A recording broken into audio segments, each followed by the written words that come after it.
Welcome, everyone, to the Success Elevated podcast. As always, I'm your host, Hayden Lee, and I am joined this week for the third week in the row. I do believe so. We're on a hitting streak right now. Joined by the high priest of marketing, Mr. Derek Priest, founding partner of Spot On Solutions. And Derek is joining us this week to introduce a very, very special guest. Derek, how are you? I'm doing great. I'm loving doing this more and more often. I'm having the best time. It is like the highlight of my day, of my week, being able to I tell everybody this is one of my favorite things I get to do every week. So this is awesome. Thanks for coming on. Take a break from all of the headache and the hecticness of the week to sit here and chat with friends is a great thing for me. So I love it. Thank you for having me on here. No problem. So are you wanting me now to jump into the fun part of introducing another one of my good friends? Of course. Dive right in, Mr. Priest. All right. Well, I am excited about having Tom on our podcast today as a first time, and maybe, who knows, maybe a many time guest as time goes on. But I have had the opportunity and the privilege to have met and gotten to know our guest today, Tom Gissler with the Restoration One franchise. Met him, a number of years ago now, that through an acquaintance, through a friendship that I have with one of his franchisees, who introduced us, and we've had a great time over the years, getting to know each other, working on some different projects together. We're both really big into this whole marketing thing, and so getting to work with him on projects specific to the Restoration One franchise group has been a privilege for me. And so I am super happy and excited to introduce, like I said, a good friend of mine, Tom Gissler with Restoration One. He is the president, the head cheese, the buck stops here, all the cool stuff happens guy at the Restoration One franchise, and I'm super happy to have you on our podcast today, Tom. Welcome. Thank you so much, Derek. It's always a pleasure to hang out with you, and now Hayden gets added to the wolf pack. So We'll see where this goes. That's awesome. We might accomplish a lot today, and we might just sit around and talk about a whole lot of nothing. We'll figure it out as we go along. So I love it. Awesome. Derek, you gave a great introduction there, and it sounds like I could probably guess who introduced you, but if you wouldn't mind, maybe talk about who introduced you to Tom. I think I could probably guess who it was, but maybe talk a little bit about how you first got introduced to Tom, and talk a little bit maybe about Restoration One and our experience working with Restoration One. Yeah, just really quick. I met and he became a good friend of mine and a good client of ours, Ron Jones. Yep. He is a long time who we interviewed a few episodes ago, who has been on our podcast as well too. Ron and I have become really good friends and buddies over the years. We started working with him a long time ago. He kind of went a little bit rogue on the R1 group. He was having some struggles with some marketing. It was kind of before R1, I think a little bit even before the R1 vendor program, but it wasn't a bad thing. We became friends because of the experience we had with him, and he was the one that introduced Tom and I a number of years ago, and we've been able to work a lot together since then. So yeah, Ron facilitated that, and I'm super grateful to Ron for that and for the friendship that Tom and I have been able to build over the years. So it's awesome. Yeah, shout out to Ron, who is just a really terrific guy, and his personality really fits with mine. I have not found Ron to pull punches. When he has an opinion, you get the undiluted opinion right in the face. Yep. And I love that. I really, really enjoy him because it comes from a heart that, at least by my estimation, is genuine. He's trying to help. And let's face it, he's got a good batting average. The people that he has introduced, or the services that he's introduced to me, on the whole, have been an upgrade from what was there prior. So I'm not at all mad. And Yeah. not at all mad at Ron. In fact, we'll go back to the well from time to time, get my helmet on, put my mouth guard in, and go, Ron, what do you think? And then just try and catch as much wisdom as it comes at me as I can. He's awesome. Yeah, I'm the same way. And yeah, and I'm happy to say we're no longer a rogue organization. We do work really closely with a lot of R1 franchises, and super grateful for that opportunity. So yeah, I found out the other day that you guys have even gone up to the Stellar level and have gone out to the other brands. So you guys are just growing like wildfire, and I'm glad to see it. Yes, we are. We do have some great relationships that we're building through the other brands. So maybe, Tom, really quick. I mean, I mentioned, you're the president of R1, but you work with, and you mentioned Stellar Brands. Right. Maybe explain how that works. So Stellar Brands is a group of home service companies. Blue Frog Plumbing and Drain, the Driveway Company, which is a concrete repair company, and Soft Rock, which is a specialty.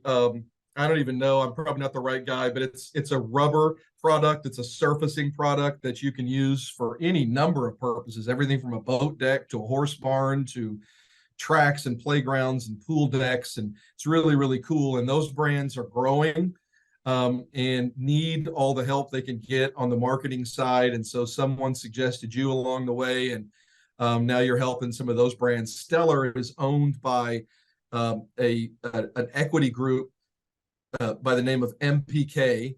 And MPK is basically a family office sort of equity group, and really, really fantastic to work with, and have been incredibly supportive of Restoration One.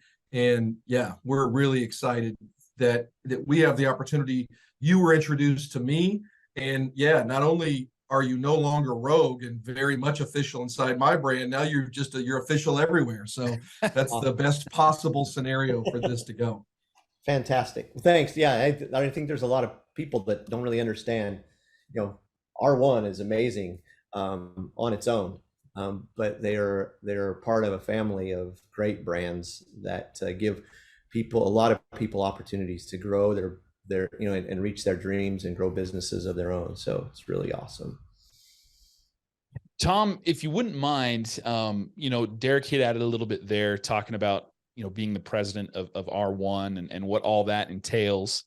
If you wouldn't mind, maybe let's start off, get you kind of familiar with our audience a little bit, which our audience is a lot of restoration contractors and some R1 clients that we have. But if you wouldn't mind, maybe share a little bit about your background and what led you to Restoration One. I doubt your college degree is in water damage remediation or anything like that. So if you wouldn't mind, maybe talk a little bit about your background and kind of your career that led you to now, being the president of R1.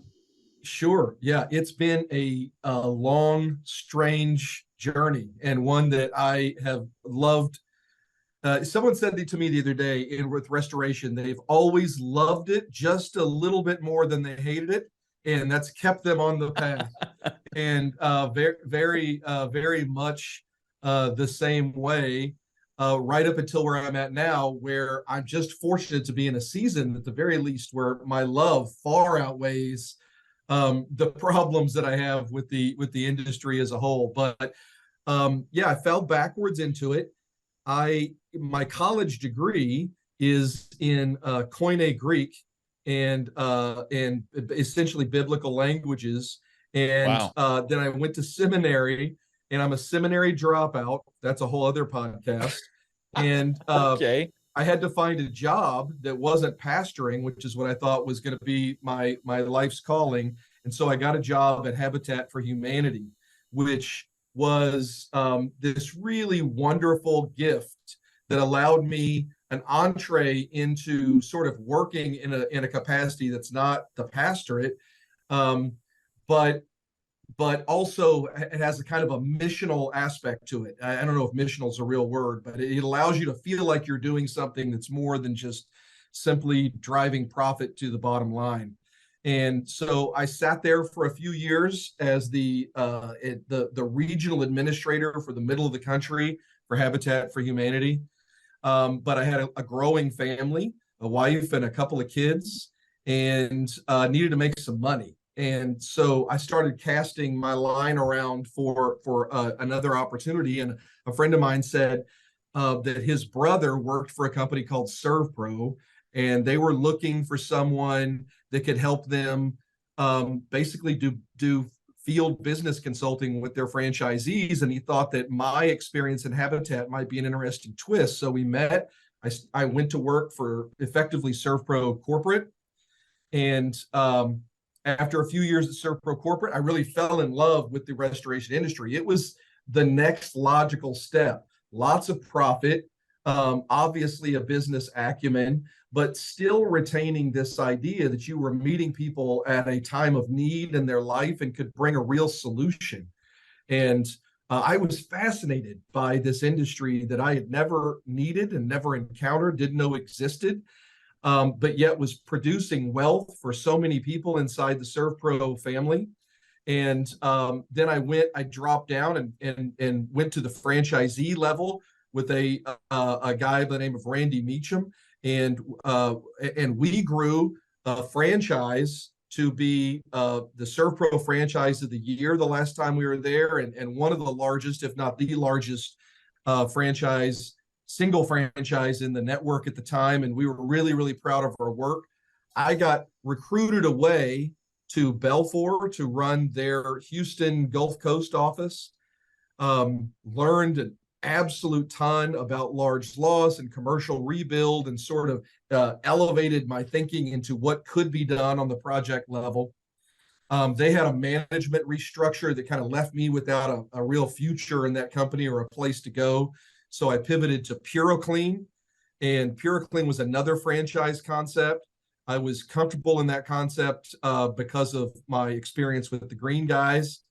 Loved my time there, and started again sort of middle of the country for PuroClean, and then ran the eastern portion of the country towards the end of my time there, and did their catastrophic hurricane loss program, started that as well. And those guys are doing real well today and still know a lot of people over there.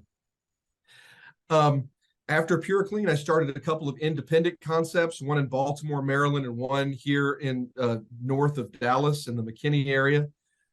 Sold those companies, and then went to a little company called Rytech.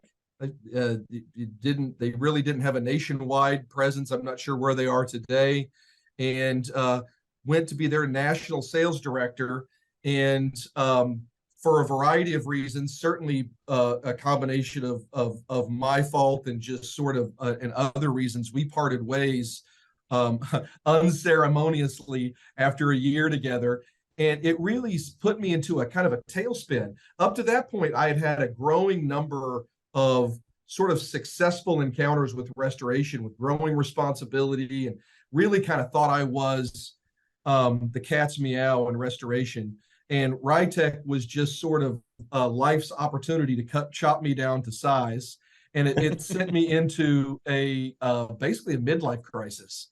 And I was just in a real funk. I didn't know what I wanted to do. My experience in the restoration industry to that point had been just sort of putting on different colored polo shirts with different labels and showing up at the same conferences and seeing the same folks time and time again. And I just couldn't motivate myself to do that again. I just didn't want to do it. So my long-suffering and beautiful bride said, listen, you got a little bit of stash in the bank, and she had a great job. And she goes, just do something that makes you happy. Do something that you've always wanted to do that maybe isn't restoration related. And a guy at my gym was a detective. And it was just at the very beginning of that sort of, the police need, something positive going on. We were starting to kind of get down on police, and there were some kind of, really hallmark moments that weren't so positive in that area. And he goes, why don't you become a police officer? At the time, I was 45 years old. I had never been to jail outside of some traffic tickets. I'd never even been in trouble.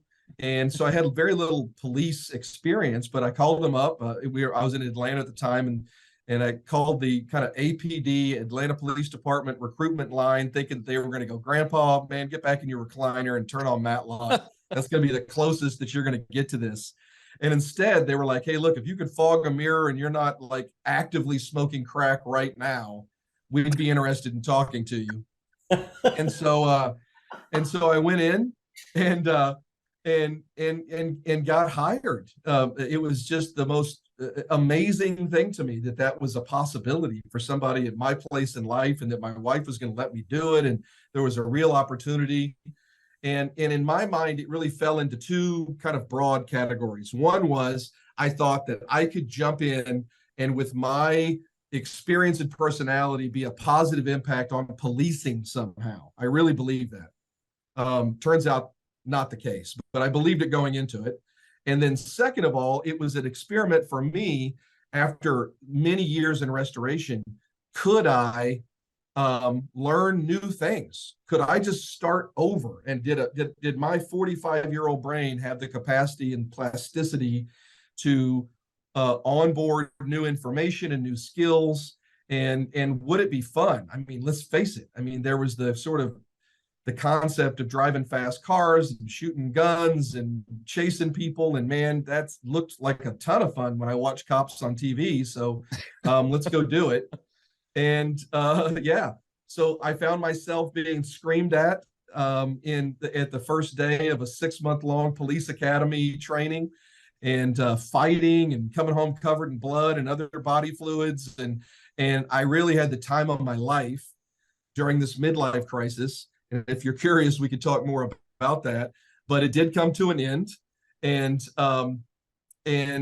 then I was then again left with, well, what am I going to do? Now I know restoration and policing.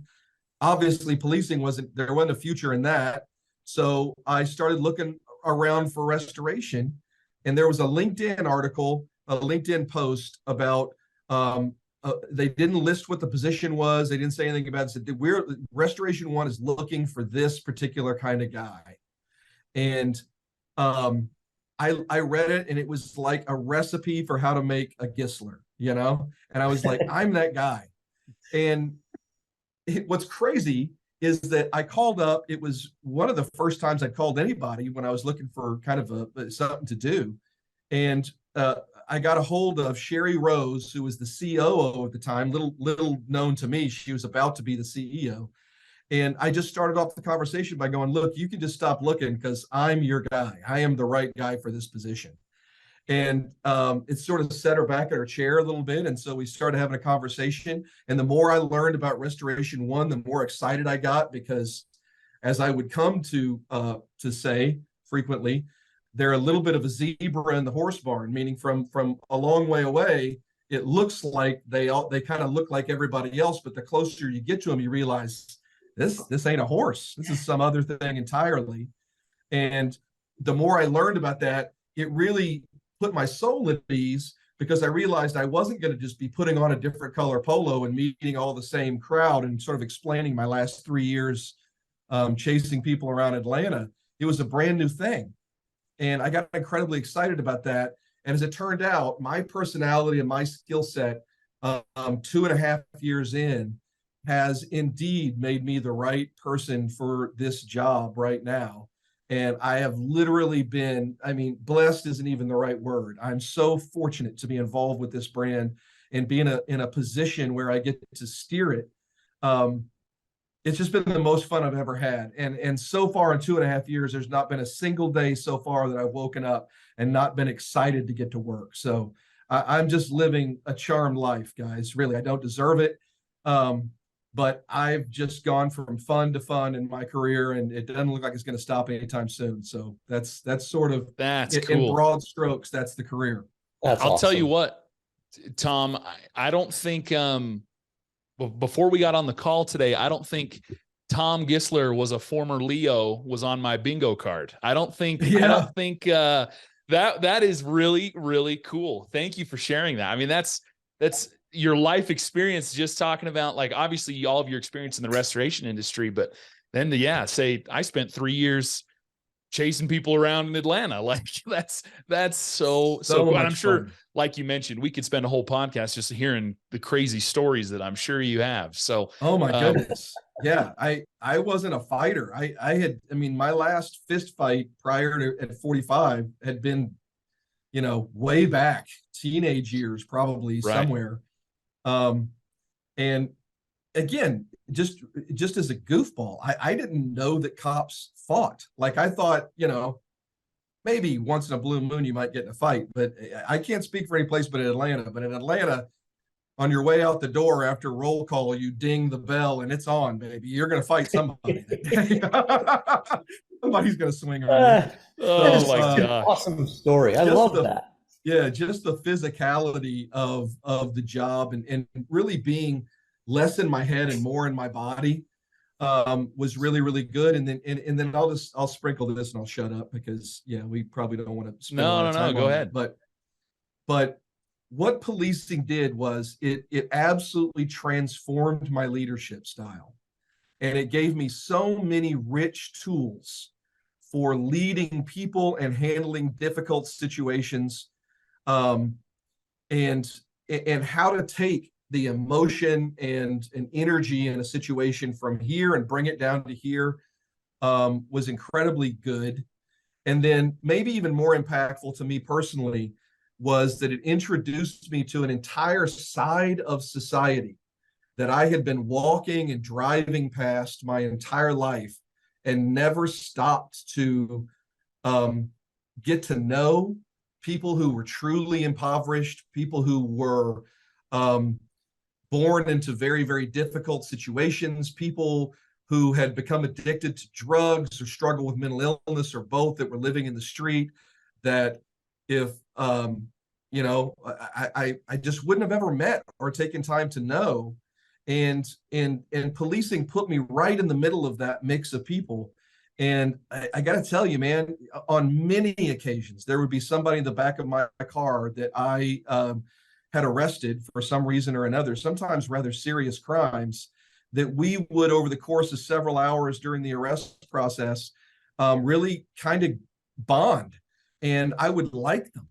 And it really solidified the fact that while we see the world in sort of criminal and non-criminal, it's really a Venn diagram. Yeah.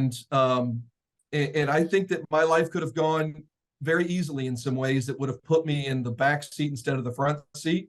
And it really helped me get to see humanity in a new light that I think really will bear gifts for me for a very, very long time. I don't want to, we could spend a whole podcast on this, but this will be what I do want to mention this.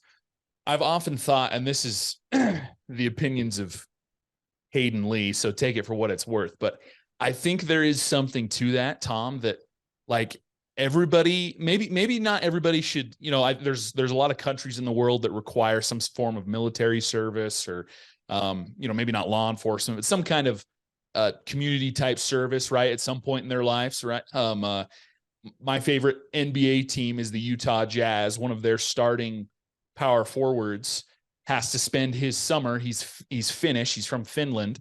Has to spend his summer serving in the Finnish military. And he posted a picture on Instagram a couple days ago of he had shaved his head. He had long hair all basketball season, had shaved his head and was headed to go serve in for the next 3 months in the Finnish military. And I don't know if that should necessarily be a requirement, but maybe it should be required that people have to go, ride in a cop car for a few hours or something. There's something to what you're talking about, that understanding there are people that come from different backgrounds, that there are people in this world that, are incredibly impoverished, and understanding those people a little bit better can help you be a better person and be, like you said, a better leader, right? Like there's something to that, right, that, you described it as a midlife crisis, but I describe it as like your personality and your willingness to give. Like you wanted to look for an opportunity to use your talents to help people. And I don't know. It's something really, really cool. If I were president for a day, I don't know what I would do, but maybe there'd be something along those lines, right? Like you got to go sit in a cop car and do a ride along once a year or something, just to understand your community a little bit better, or whatever it might be. I don't know, but there's something to that giving of yourself and understanding people a little bit better that makes you a better person. Absolutely can help you lead others. So yeah, I Yeah. love that. No, I think you're right. I would agree with that. Yeah. Tom, you talked about a couple interesting things there when you were mentioning your career and your background, but you talked about coming to R1 and how you described it as, remind me if I heard it right, but zebra in a horse barn. Is that what you said? That's it. That's correct. So talk a little bit about what is R1 and why it is a zebra in a horse barn, and why it isn't just a different logo on a different colored polo. What separates, in your opinion, what makes R1 different? What is different about what you guys are doing to help, franchisees out there?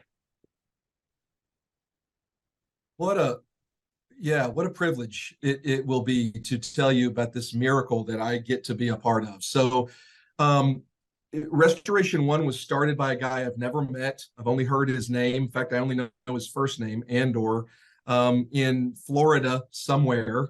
And he started the company, at least this was the version that I was told, had a water damage in his own home, got a copy of the bill, said, that's a big bill. I probably should be in this kind of business myself. Started a water company, did pretty well. His friends and family started saying, I want a piece of that. So he started to franchise it to them. Very quickly realized that franchising is easy to say and harder to do. So at that point, he brought in Gary Finley, who was renowned, I suppose, at really being able to launch brands from a franchising model and get a footprint quickly. He'd done it in many companies, but the most famous, I think, is probably Curves Fitness. He took them from a handful of locations to literally being a global brand. And so he set about doing that, and he sold a lot of franchises. By his own admission, didn't know a thing about restoration. Never did to this day, still doesn't know much about restoration. He's kind of an emeritus role now. He's chairman of the board.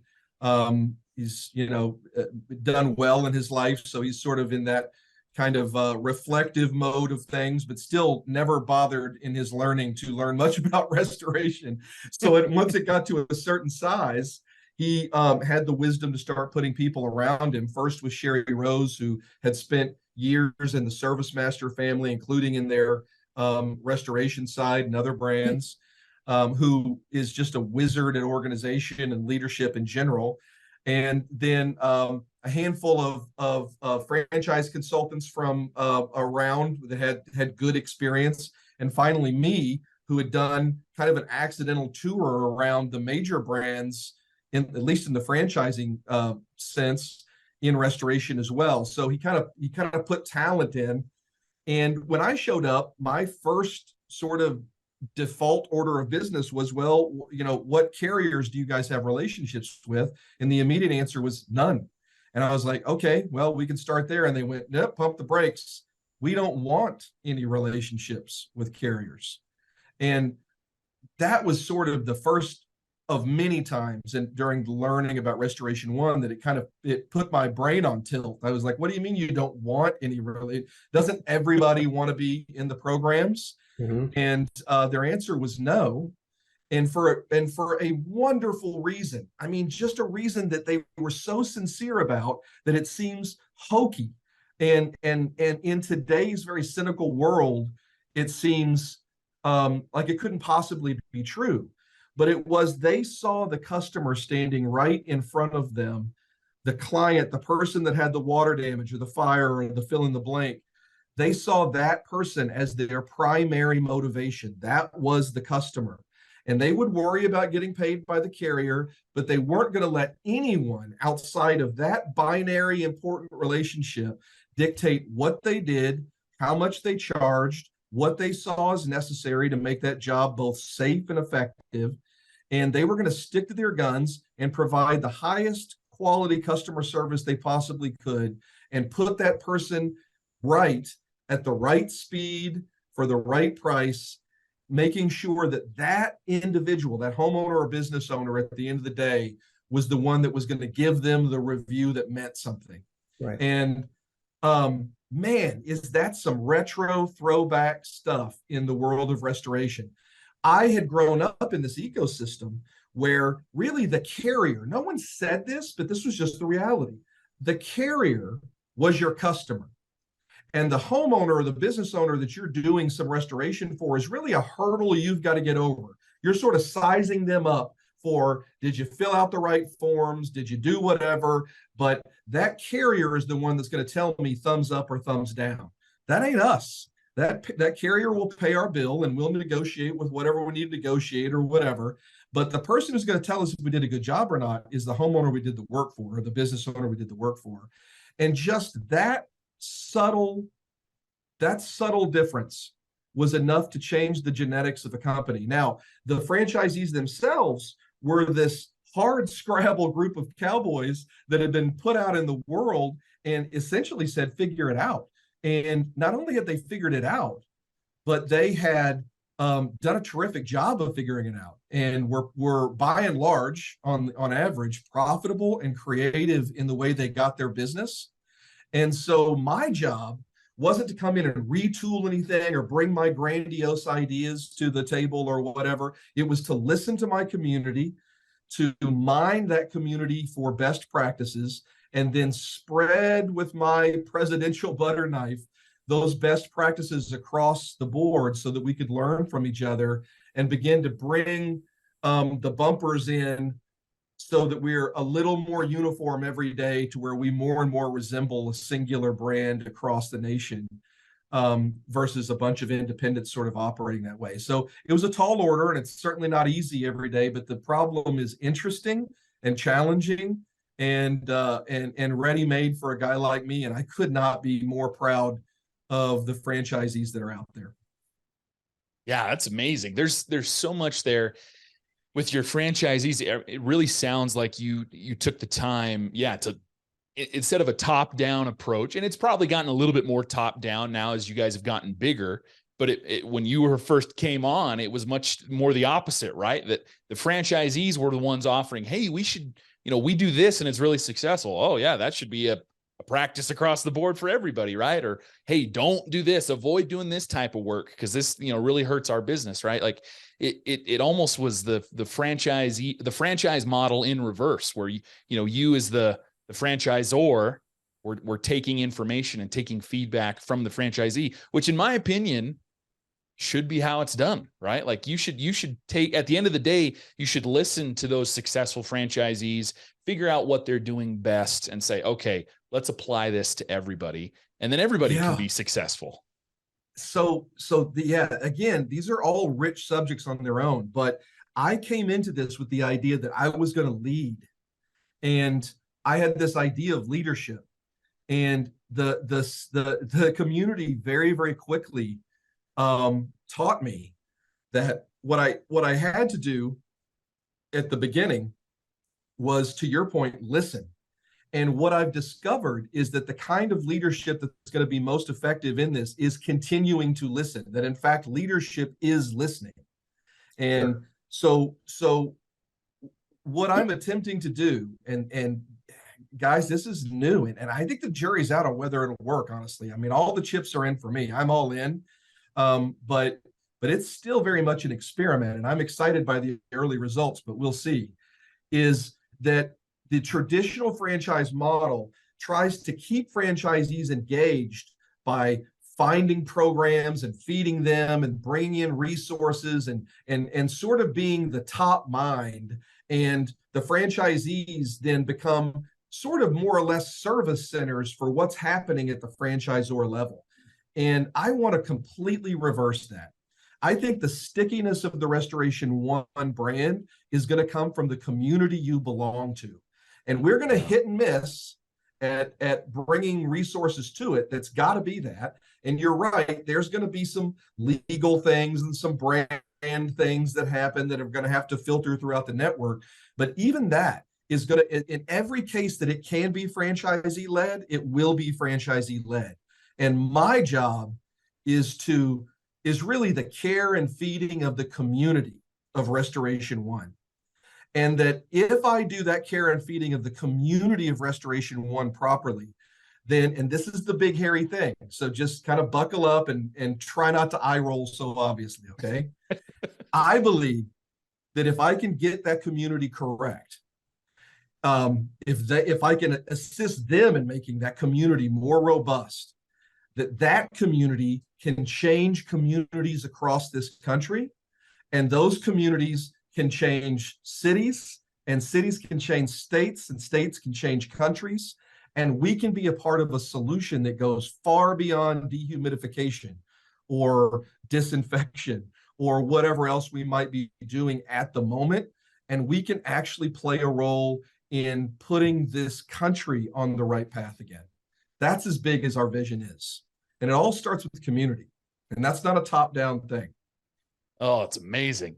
There's wow. I mean, I'm almost speechless, which if you know, Derek can probably speak to that. It doesn't happen very often, but there's so much good there that yeah, it's fascinating. Derek, what it's questions? So backwards. It is so. Yeah, go ahead. I won't say it is backwards from every other franchise or business model, right? Like, and I love that, because putting it in the hands of the community, giving it legs in that direction is so awesome. Plus, you empower your franchisees to set their own path, right? To reach their own heights. And I love that, because we talk to franchisees in different models all of the time. And, and as a matter of fact, I just talked to one recently where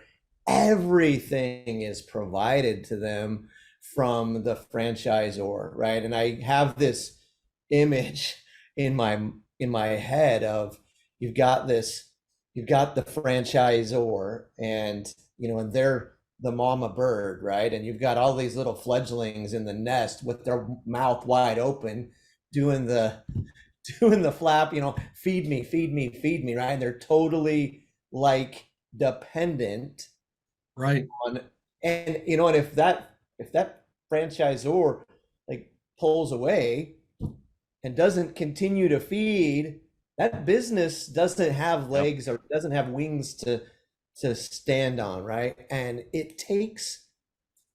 you've got to have the owners and the teams of these franchisees and these locations have to be able to strike out on their own. They got to have a vision that, like you said, in their community will build and grow, and they can do wonderful things in that capacity, and then have the franchise or as a support, but not as the here's everything, right? And it's I love that. You're just R1's concept of not being a third-party administrator driven is so out there. So out there. And but I see every day, Tom, every day we work with clients across the country that aren't franchisees, that don't have the benefit of a franchise, that their first thing they want to do when they get into business is they want to get on TPAs, right? They go, we got to, because that's the key to getting business. And they get on them and they figure out how quickly they become handcuffed to them, and how they own them at that point. And then every one of them at some point, not every one of them, but a lot of them at some point, they're trying to find a way out, right? Because they went that direction of TPAs to begin with, because they were like, oh yeah, this is where we got to be. And that's why I love that you've turned that upside down. Yeah. It's a real drug. You get addicted from a business standpoint to the volume, and and then when you want to pivot away, it's sort of, it highlights the idea that the profit margins are so slim that you literally can't afford to diversify your business. And then when the opportunities come, large cat events, things that happen in restoration that are blessings, that same TPA then will overload you with work that is still at that same low volume, and you're watching higher volume, more impactful jobs kind of just sail past you. And if you say, well, I'm going to turn off this TPA and take advantage of other stuff, they'll say, well, then we're going to kick you off. And it takes a special person to be able to say, I'm just going to cut the cord. I'm not going to be a part of that. Those people that do, almost universally are thankful that they did, but it comes at a cost, a genuine cost. And it's no different than saying I'm gonna get clean, or I'm gonna stop junk food or stop drinking Coke. You've got to suffer through those early days of headaches and low energy, and you think, man, did I make the right decision? But then suddenly the corporal body begins to operate effectively, and your energy returns only in a cleaner, more manageable way. Mm-hmm. And you're able to maybe not grow as fast, but you're able to cast a vision for a manageable growth that's in your control. It's genuinely yours. It belongs to you. And as a result, more and more restoration companies and even, believe it or not, TPAs are coming to us and saying, how can we do better? Because what insurance companies are starting to realize is they're looking at our customer reviews compared to the customer reviews of their clients. And once they're off of the drug of that program in the reverse way, they say, wait a minute, we're leaking a customer base because we're not really servicing the people that we said we would service. And for really, not that many more dollars, I can get a service package that blows people away because they see they're actually cared for. So it's my belief that the tide will turn. The onus is on us to really build two columns that hold up the roof of this thing. One is strong business acumen. I've got to know what's going on in my business more than I do if I'm just one of those order takers. So we've got to equip our guys with strong business acumen. And then we've got to be better than anybody else in the industry at marketing, at finding the work, at going around those channels. And that's perfectly possible for a couple of reasons. One, we've got guys like Derek, like you guys, who are helping us think through it and cut through all the snake oil that's out there to find the innovative ways of doing it. And then secondly, we are just going to continue to build on our reputation. And what we're finding is, as you build that community and you do the right thing, more and more word of mouth happens. We're in a weird industry. People don't know they even need you until they do. Right. So we're not selling coffee. We're not a mechanic. We're not even an air conditioning or a plumbing company. People don't know we exist until they're standing in water or they've got something on the walls they don't like, be it smoke or mold or whatever else. And it's at that point now, I'm betting that the millennial and Gen Z people that are out there are going to be a little less play ball with the authority figures. So where, you got your boomers and even Gen Xers that if the insurance company wants me to do something, I'm going to do it. They're a little harder to convince perhaps, but the younger you get down the generational divide, the more they're like, does my carrier really have my back, or are they making billions of dollars in profit every year? And I don't want to be an enemy of the carrier. If they went away, that would be bad for me. But I'm not a slave to them either. And we both have our own lane, and I want us to stay in our lane. I love that.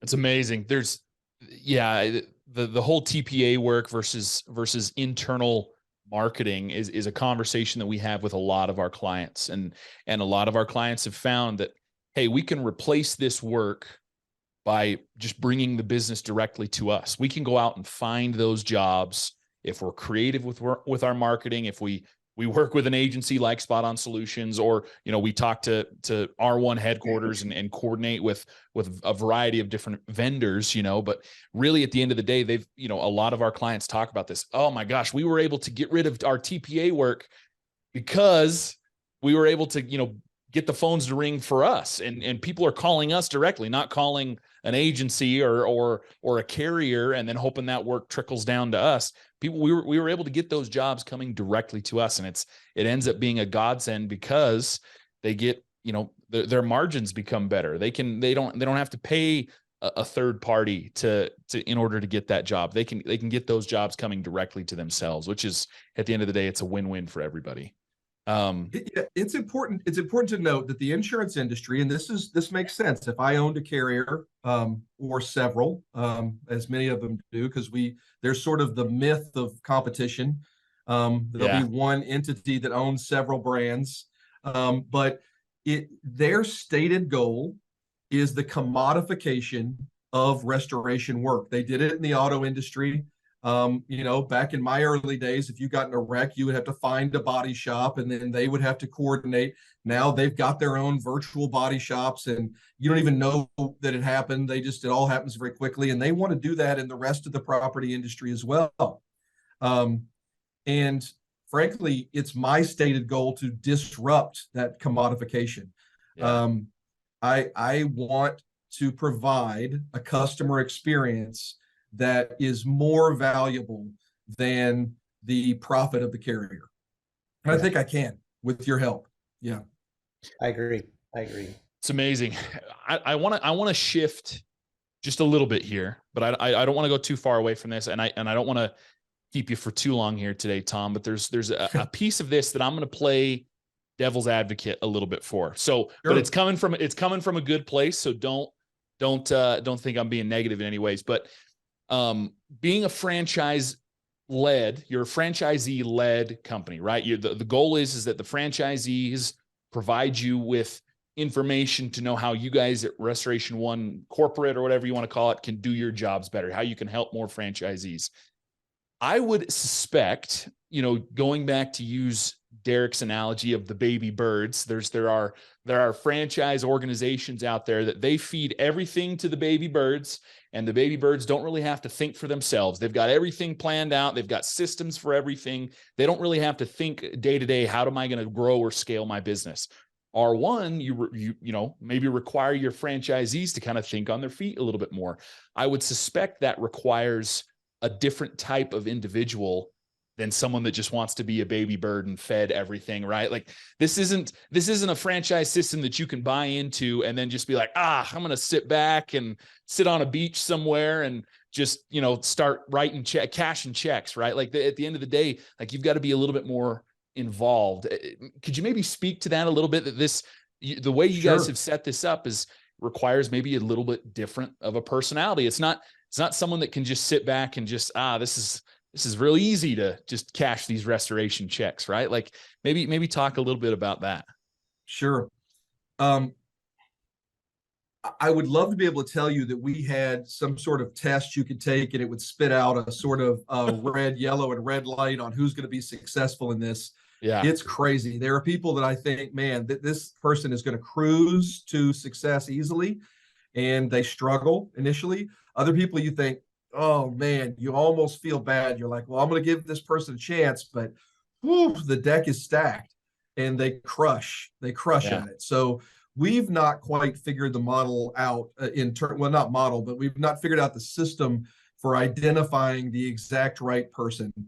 So I err on the side of giving people the chance to succeed. It really comes down to, why are you buying a franchise? And you hit on it, really. There's two broad reasons for it. One is I'm looking for an investment. I'm looking for something I can plug into a wall, and it's a McDonald's, right? If I put this on an exit somewhere between, these two cities, people are going to stop, and I just got to put up the sign, and it's going to not produce a whole lot of profit, but I'm going to cobble 10 or 20 or more of these together, and then I'll be rich, and it'll just go. But if McDonald's ever stops shipping those frozen patties, I'm screwed, because nobody in my organization knows how to make a patty. or Yeah. where to find a fry or whatever else. That's not who we are. We equip someone who knows that entrepreneurism, that starting a business is really one of the only remaining ways to build lasting wealth in America today. We used to tell our kids you would go to college, you start with a big company, and then they climb the ladder, and then one day you'll be the president of that company, and then it'll all be good. You retire and start playing golf. That's almost a fiction now. So Yeah. if you're going to really build wealth for you and your family, it really means starting a business. But the fact of the matter is, our schools don't teach entrepreneurism. Our colleges don't teach entrepreneurism. So many people take the route of choosing a franchise really for those early days of how do I start this process? I need someone to hold my hand in the early days. So as a result, a lot of our energy goes into what I call the nursery of franchisees, those businesses that are a year or less old, getting them standing on their feet. From there, the value becomes less and less week by week and year by year about what I'm feeding them, and more about their peers on this journey. And so they begin to get a great deal of value from the people that they're doing business with, either close by or far away, depending on what their deal is. And then on the other end of the bell curve, you've got my very largest franchisees, and they require an even different kind of support in order to be successful. It's less, how are you doing? How do I tell you to do something? And more being a concierge and finding the very best of what business and industry has to offer and delivering it to them in a valuable way. So we're trying to kind of figure all of that out, but we're looking for the guy that knows that he wants to be able to sit back at the end of the day and say, I built this. I had help. Yeah. I value that help, but I built this. And even if Restoration One, God forbid, were to go away as a brand for some catastrophic reason, that business would remain, and they would know how to continue it on, and they can leave it for their children. Or for the first time in our organization, I think perhaps any organization on the restoration side, we've sold at the franchise level to private equity. So we have private equity who believe so much in our vision for where we're going that they're not just investing at the franchisor level, they're buying franchisees because they believe that our vision of what's going to happen is the right way to go. So yeah, I'm committed to giving people genuine help and not help 0 calories with Splenda. It's some real meat and potatoes. Yeah. Awesome. I love that. It's great insight. And yeah, and I wanted to bring that up because it sounds like you're after a slightly maybe different individual. And yeah, it might not necessarily be personality, because like you said, there are personalities that have had great success that you maybe didn't think were going to, and vice versa. Right. And so it's not necessarily a personality thing, but I think you summed it up great there at the end, that you want the individual that's like, I want to build something and I want to be a part of it. And it might be with different skill sets. To go back to a few episodes ago, we had, Ron Jones, who we talked a little bit about at the beginning of the episode, but Ron had 0 restoration experience, right? He came to this from a numbers and data and analytics type side of things. And he wanted, but at the end of the day, he wanted to build something that he could, build something to give to his children, or to just build a successful business so that he could have some kind of freedom in his life and didn't have to necessarily answer to somebody at the end of every day. And he didn't have to have a certain personality. He didn't have to have even restoration experience, but he came to it with the idea that I want to build something and I care about building a business that is going to be successful. And that at the end of the day, that's really all that you have to care about. And we'll be able to provide the resources to help you do the rest. So it's really, really cool. I wanted to make sure we kind of hit at that before we let you go today. Derek, are there any other thoughts or maybe some questions that you want to throw at Tom here at the end before we quit harassing him today?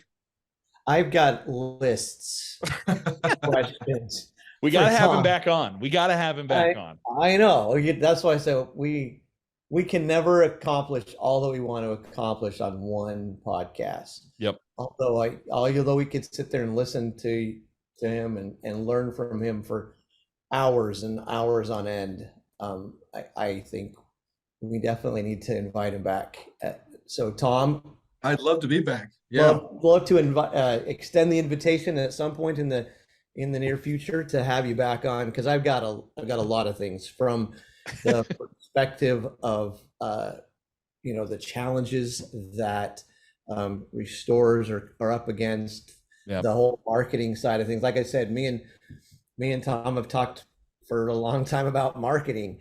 And marketing, I think, is a big love of Tom's, and it is mine as well too. So, marketing, sales. I've had an opportunity to be at a number of sales summits that Tom has sponsored and put on with his franchise. And man, I was just like, there's such a wealth of information and knowledge between those two things holding up his glasses. So I think we need to have him on again, and once or twice or three times. But anyway, Tom, I love the insights. I love hearing where you've come from and what you're doing over there at R1. I think everybody on our podcast is going to be super blessed and in a better spot for having listened and gleaned this information from you today. So thank you from me for accepting the invitation to be on our podcast today. It's been awesome for me. So man, again, it's such a pleasure to talk with you guys, and any time. Yeah, I'm sorry if I burned too much of the hour. No. We didn't get to something that we wanted, but yeah, it's I've enjoyed it. No, not at all. This all we're saying, Tom, is that this is just going to be episode 1 of Tom Gissler. There's going to be a 2 and a 3, and we're gonna have to have you back, because you're a wealth of knowledge. Yeah, both with R1 and just in life in general. I think our audience is I would say the majority of it is in the restoration and home service space, but I think there are a lot of people that will just get some great value from your life experience. So before we let you go, we're going to wrap up so that we don't have to ask you in a future episode. We won't harass you then, but before we wrap up, I've got the 3 questions we ask everybody that comes on as guests on the podcast. First question, and there's so many different things, so many different directions you can go from here. But first question, favorite book or podcast that you've read or listened to recently that you've really loved? I just wrapped up a book. It's just the most recent one, and I love to read, and I've got a pretty long commute when I come into the office where I am today. I got about an hour and a half to 2 hours each way to the office, and so it's often filled with audiobooks or podcasts, but this was actually a physical book that I read that I really enjoyed, and I'm trying not to duff the title. What got you here won't get you there, is the name of the book. Have you guys read this? You familiar? Oh yeah, we talked about this just the other day. It was awesome. Yes, it's awesome book. Yeah. I really enjoyed it. I just thought it was, I thought it made a lot of really great points. This probably says everything that you need to know about my intellect.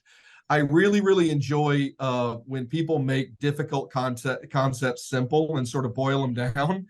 And I felt like that book did that fairly easily.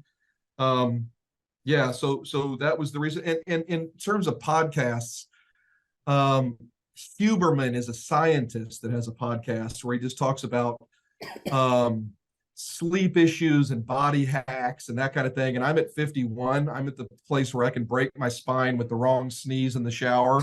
So I really am trying to beef up how I take care of the rest of me from the neck down. And that's been really fun to listen to recently. So I suggest people do that, kind of rethinking what we think about health and sleep and nutrition and all that. Love it. It's amazing. Second question. If I know you wear a lot of hats, and it sounds like you've got a long commute both ways when you coming into work, but how do you relax at the end of a long day? How do you recharge your mental, emotional, whatever it is, batteries? Oh, so we could talk about this on the next podcast, one of the subjects. But at 51, I have a 3-year-old son that was born to me in late my child of old age, and he is the light of my life. Just wonderful. Yeah, he's amazing. Calvin is his name, and so Calvin eats up a lot of my off time, totally willingly. But I have the blessing and honor of living on my wife's family's land, and they are fourth generation. I think Calvin might be the fifth generation of family living on that land and doing ranching and farming activities. So a lot of my off this weekend was all vaccinating cattle and retagging cattle and doing all that kind of stuff. Oh, And that's awesome. I find that putting my hands in the dirt or doing something that is agricultural in nature really connects me somehow with what's important and really what this is all about. So that's what I do. Love that. That's awesome. Last question, Tom, before we let you go today. If you could rewind to the beginning of your career, and you can take this a couple different ways, but if you want to rewind to the beginning of your career in restoration, or maybe to the beginning of your college career, right? Like going to seminary, whatever it might be, you can take this kind of however you want to go. But if you could rewind to the beginning of your career and tell younger Tom one thing, what would it be? Oh, for sure. So, yeah, I forgot you were going to ask that. It's such a good question. So I'm just going to talk off the top of my head. So I love it. I recently took, I shouldn't say recently, it's probably 2 years ago or more now, but one of the more recent personality tests that was the Enneagram. I don't know if you guys have ever taken the Enneagram or not. I don't even know where it I've came heard of from. these. Yep. But it spits out a number at you. You're this kind of a number of a person. And I'm an 8, which is pretty rare. They're hard to be around. Very opinionated folk. And I am one of those guys. And that was really, really, really, really good for me. But what it told me was that I operate from a gut level. And as I've grown in leadership, I've learned more and more and more to trust sort of my first blush thought about something. I'm not always right by a long shot, but more often than not, the directionally that my gut is sending me is the right general direction to go. So I think I would tell the young me just to trust more in that feeling that's innate in us, and that not to be afraid, that no matter what, this stuff works out, dude. And things that we really, really worry about, that we spend a lot of time trying to prevent, whether or not the job's going to work out, and whether, if we can identify what our personal vision is for ourselves, there's any number of jobs and positions and vocations that will help fulfill that, and will be a number of those as time goes along. And just to trust that process is out of my hands, and to lean into it, and to have faith, if that makes any sense. Makes perfect sense, Tom.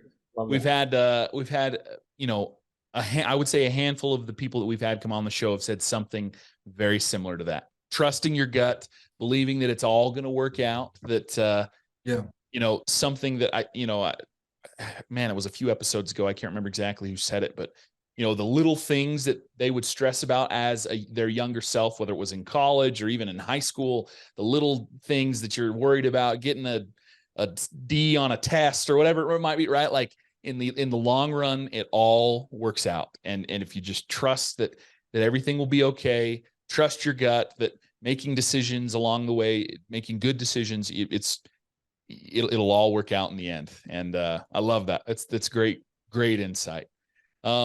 Thank you, Tom. This has been awesome for me. Again, just selfishly, just to have you on to chat and to learn more a little bit about you. But I know our audience is going to get a lot of really good insight from you out of this episode. And again, just thank you so much for coming on. And we're going to have you on again. It's a done deal. It's happening.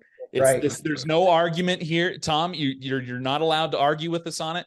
We're having you on again. At some point in the near future, because we've got so much more we got to talk about. So Thanks, fellas. It's been a great time. I can't wait till next time. And Derek, I'll see you at RIA next week. You will, and yeah, in 1 week from today, I'll be there. So you'll be happy landed out by the time I get there. Exactly. But you're gonna have a great time with your wife and son, and I'm super excited about that going. So yeah, I look forward to seeing you again next week. All right. Thanks, fellas. Thanks, Tom. Right. Thanks, Tom. This has been Success Elevated, making you a little bit better one show at a time. Thanks for joining us. Please subscribe on YouTube or any other major podcast platform to listen to more episodes. We are proudly brought to you by Spot On Solutions. If you'd like to learn more about how we can help you grow your business, please check us out at spotonsolutions.com.